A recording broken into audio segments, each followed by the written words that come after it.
कोल्हापूरच्या जनतेची मागणी असेल किंवा आमच्या भारतीय जनता पार्टीने जर मला उमेदवारी दिली किंवा मला धुळ्यातनं उमेदवारी दिली तर मी सक्रिय राहील.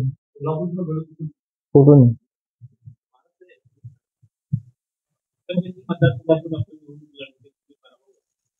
त्यानंतर आपला कोल्हापूरच्या राजकारणात एखादा उमेदवार पराभव झाल्यानंतर तो ऍक्टिव्हली काम करत राहतो तुमच्या वेळेस. तसं आपण काही ऍक्टिव्ह राहिला? मी ऍक्टिव्ह होतो पण 1900 नाही कोल्हापूरला राहत होतो मी जुन्या राजवाड्यात भवानी मंडपामध्ये माझं वास्तव्य होतं. त्यावेळेस माझी आजी विजयमाला राणी साहेब तिथं भवानी मंडपात राहत होत्या आणि मी इथं कोल्हापूरमध्ये कार्यरत होतो. पण 1990 साली मी जिल्हा मध्यवर्ती सहकारी बँकेमध्ये संचालक म्हणून निवडून आलो. त्यावेळेस मला व्हाईस चेअरमन तिथं आमचे त्या काळातले नेते सरोजसिंग नाईक साहेबांनी मला व्हाईस चेअरमन केलं. पुढं दुसरे नेते आमचे अमरीश पटेल साहेब आमदार, सध्या आमदार आहेत ते, त्यांनी मला ते मंत्री झाले 2003ला. त्यांनी मला तिथं जिल्हा मध्यवर्ती सहकारी बँकेमध्ये आमदार केलं. त्यामुळे धुळे शहराच्या धुळे जिल्ह्याच्या राजकारणामध्ये व्यस्त झालो. 2004 साली मी आमदार म्हणून निवडून आलो. 1994-95 साली मी अपक्ष म्हणून आमदार तिथं निवडून आलो. त्यामुळं थोडंसं तिथं व्यस्त असल्यामुळे इकडे मला वेळ कमी देता आला. आजही मी कोल्हापूरला येत असतो.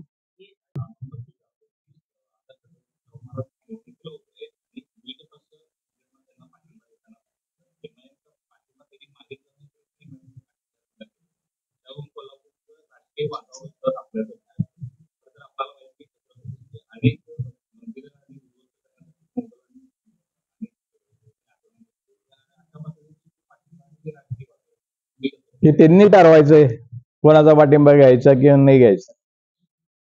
मी मागच्या धुळे शहरामधून अपक्ष निवडणूक लढवली. माझ्या विरोधात MIMचा उमेदवार होता, फक्त तो 2300 मतांनी निवडून आला. त्यामुळे त्याचा पाठिंबा घ्यायचा का न घ्यायचा हे त्यांनी ठरवायचं. तुम्हाला माहित असेल की मुस्लिम त्यावेळेसच्या राजांनी, त्यावेळेसच्या सुलतानांनी हिंदूंचे अनेक मंदिरं उद्ध्वस्त केले, अनेक मंदिरं पाडली. त्यामुळे त्यांचा पाठिंबा घ्यायचा किंवा न घ्यायचा हा त्यांचा विषय.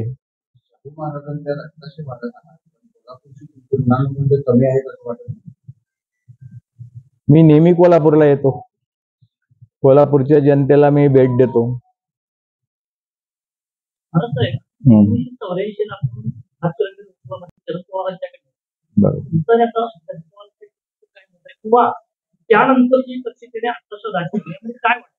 मी आता भारतीय जनता पक्षात आहोत, त्यामुळे मी त्याच्याबद्दल बोलू इच्छित नाही. मी निवडणूक लढवली होती. शरद पवारांच्या विषयी नो कॉमेंट्स. मी आता धुळे जिल्ह्यामध्ये, धुळे शहरामध्ये सध्या राजकारणामध्ये व्यस्त आहे. मी जिल्हा मध्यवर्ती सहकारी बँकेचा, धुळे व नंदुरबार 2 जिल्ह्याची बँक आहे आमची. महाराष्ट्रामध्ये एकमेव बँक आहे की 2 जिल्ह्याची बँक आहे. त्या बँकेचा मी गेल्या 22.5 वर्षापासून चेअरमन आहे आणि 25 वर्ष त्या बँकेचा चेअरमन राहण्याचा महाराष्ट्रामध्ये एकमेव मी असा माणूस आहे की जे 25 वर्ष राहू शकतो. आणि मी अनेक निवडणुकीमध्ये आमदार म्हणून निवडून आलेलो. आम्हाला साधेसं काम केलं नाही. बरोबर म्हणताय ते. विचारांचे तुम्ही आतापर्यंत काय साधेसं, तुम्ही आतापर्यंत काय एकूणच तुमचं काम काय शाहू महाराजांना सांगितलं. मी त्यांचे विचार लोकांमध्ये पसरवले.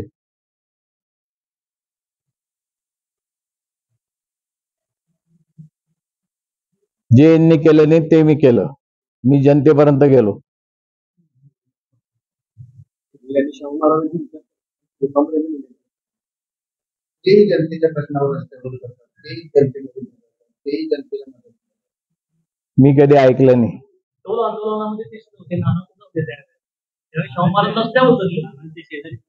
शेतकरी आंदोलनाच्या वेळेला मराठा आरक्षणाला मी या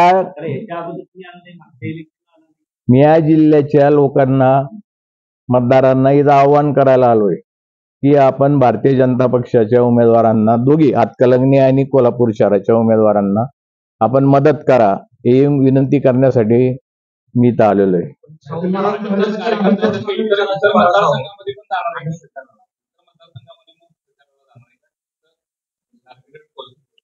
नाही, कोल्हापूर आणि हातकलंगणी दोघी मतदारसंघामध्ये राहणार आहे.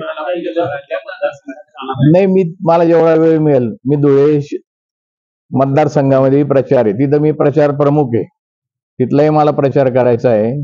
कोल्हापूर जिल्ह्यातही प्रचार करायचा आहे. दोघी कोल्हापूर मतदारसंघामध्ये, हातकलंगणी मतदारसंघामध्ये दोघी ठिकाणी मी जाणार आहे. नागरिकांचं जनतेचं मत आजमावत आहे म्हणून तुम्हाला भाजपने इकडे पाठवलंय का? ते आपण ठरवायचं. जबाबदारी दिलेली आहे तुमच्यावर. कोल्हापूर आणि हातकलंगणीची विशेष जबाबदारी दिलेली आहे. मला कोल्हापूर आणि हातकलंगणीची जबाबदारी दिली आणि धुळे लोकसभा मतदारसंघाचा मी निवडणूक प्रमुख आहे, त्यामुळे धुळ्याची माझ्याकडे जबाबदारी आहे. नुसतं हातकलंगणी आणि कोल्हापूर शहराची जबाबदारी माझ्याकडे नाही.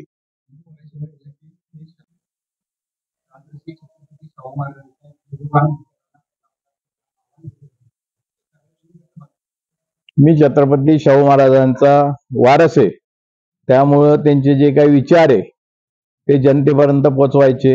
त्यांच्या विचारासाठी कोल्हापूर जिल्ह्याच्या जनतेला आवाहन करायचं की आम्ही भारतीय जनता पक्षाच्या उमेदवारांना आपण सर्वांनी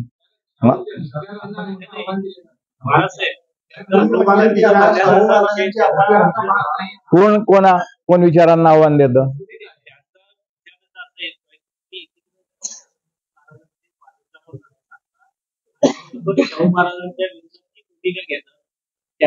शाहू महाराजांच्या विरोधात कुठलीच भूमिका मी घेतलेली नाही. त्यांनी पण घेतलेली, उमेदवारांनी पण घेतलेली, उमेदवारांनी बी घेतली नाही.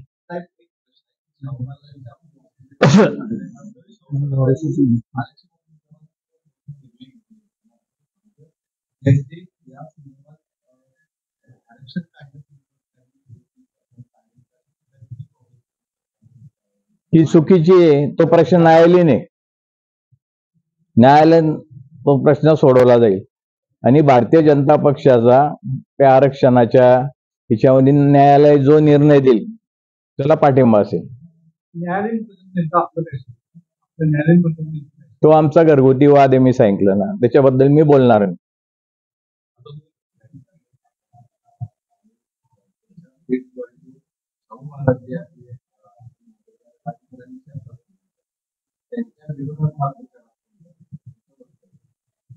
मी भारतीय जनता पक्षाचा एक कार्यकर्ता आहे आणि महायुतीचा उमेदवाराचा प्रचार करण्याचं हे माझं कर्तव्य आहे.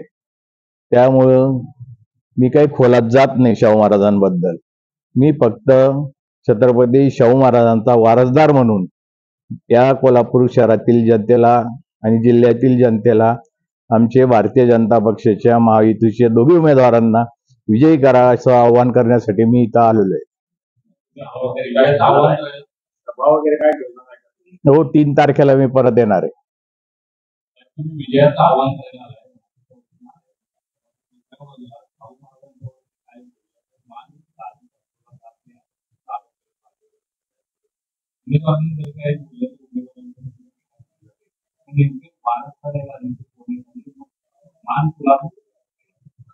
मी छत्रपती शाहू महाराजांचा वारसदार आहे, रक्तमासाचा वारसदार आहे, एवढंच मी आपल्याला सांगतो. आणि तो वारसदार या नात्याने मी इथं जनतेला आवाहन करतो, कोल्हापूर जिल्ह्यातील जनतेला आवाहन करतो की संजय मंडलिक साहेबांना आणि दुसरे जे आमचे हातकलंगण्याचे उमेदवार आहे माने साहेब, या दोघांना आपण मतदान करा अशी मी विनंती करतो. आणि गादीचा मान वगैरे आपल्याला सर्वांना इतिहास माहीत असेल. 1962 साली कोल्हापूरला जे दत्तक घेण्याचं प्रकरण गाजले, त्या प्रकरणामध्ये ज्यांना दत्तक म्हणून कोल्हापूर शहरामध्ये दत्तक घेता नाही आलं, कोल्हापूर जिल्ह्यामध्ये कुठं दत्तक घेण्यासाठी यांची जागा राहिली नव्हती, त्यांचा गादीचा मान हा विषय येत नाही.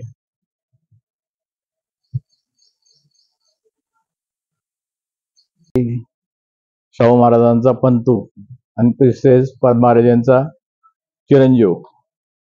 मी इथे खास करून आमच्या भारतीय जनता पक्षाचे दोघे उमेदवार मंडलिक साहेब आणि माने या दोघांच्या प्रचाराच्या निमित्ताने आणि कोल्हापूर शहरातील सर्व जनतेला आवाहन करण्यासाठी काल मी इथे आलोय.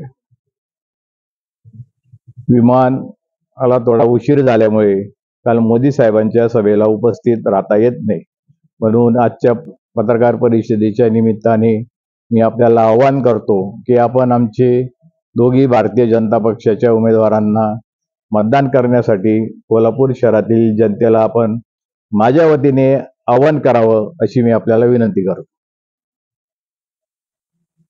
पण नेतृत्व त्यांनी केलं. हे कायदा रद्द व्हावा त्याचं नेतृत्व नाही, नाही, आम्हाला तोच आंदोलन, जनतेचं आंदोलन. आमच्या एक सगळ्या आंदोलनात सहभागी आघाडीवर आहेत. मग लोकांनी ही सगळी उदाहरणं सांगितली.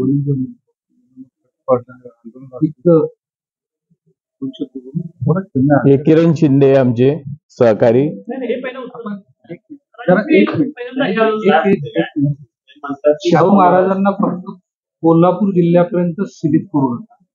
शाहू महाराज हे पूर्ण महाराष्ट्राचे नाही, तर देशाचे. देशाचे आराध्य दैवत.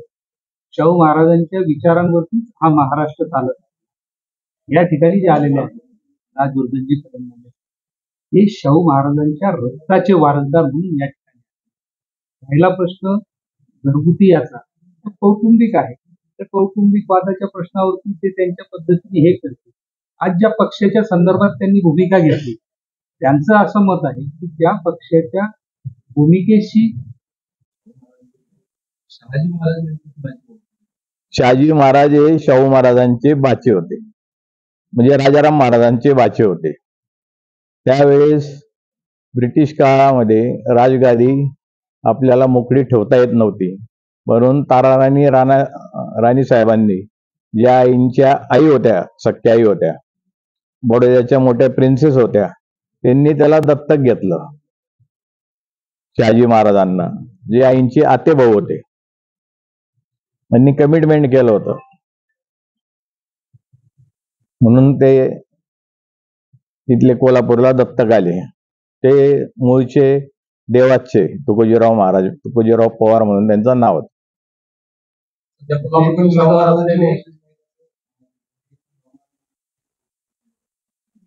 कसं काय म्हणणार मी, शहाजी महाराज वंशज होते.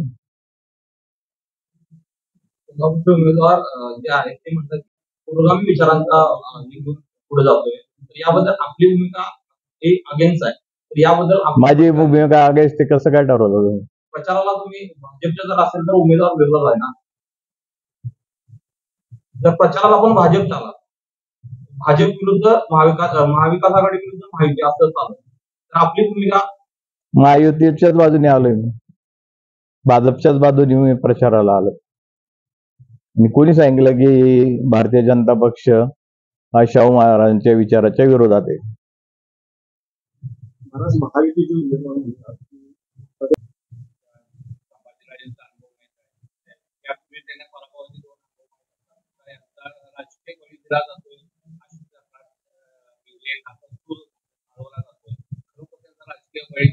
हे त्यांनी ठरवायचं, शाहू महाराजांनी ठरवायचं.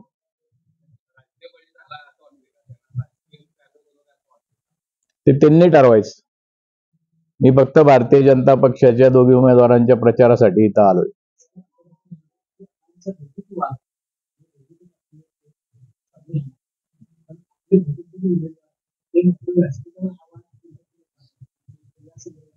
मी तो वाद कधी ऐकला नाही.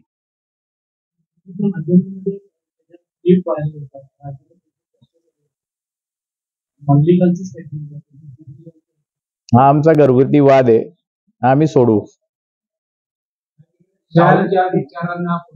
छत्रपती राजाराम महाराजांचे किंवा छत्रपती शहाजी महाराजांचे ते वारस होऊ शकत नाही. महाराज हे कोल्हापूरचे आत्मिक आहे असं सांगितलं जातं. दुसऱ्या बाजूला त्यांच्यावर टीका सुद्धा केली. अशा पद्धतीची भूमिका सध्या कोण सांगता गादीचे वारसदार आहे असे? कोण सांगतं गादीचे वारसदार आहे? कोल्हापूरची अस्मिता आहे असं एका बाजूला म्हटलं जातं, दुसऱ्या बाजूला त्यांच्यावर टीका सुद्धा केली. अशा पद्धतीनं सांगण्याचा अर्थ असा की दोन प्रतिमा आहेत. एक तर त्यांना खेळगत गादीचे वारसदार गादीचे वारसदार ते स्वतःहून म्हणता. जनता ठरवेल की गादीचे खरे वारसदार कोण आहे. मी खरा वारसदार म्हणून मी काही संपत्तीचा वारसदार नाही. मी शाहू महाराजांच्या विचाराचा वारसदार आहे. त्यासाठी मी इथं जनतेला आव्हान करण्यासाठी आलेलो आहे. बरोबर म्हणाले आपण. बरोबर.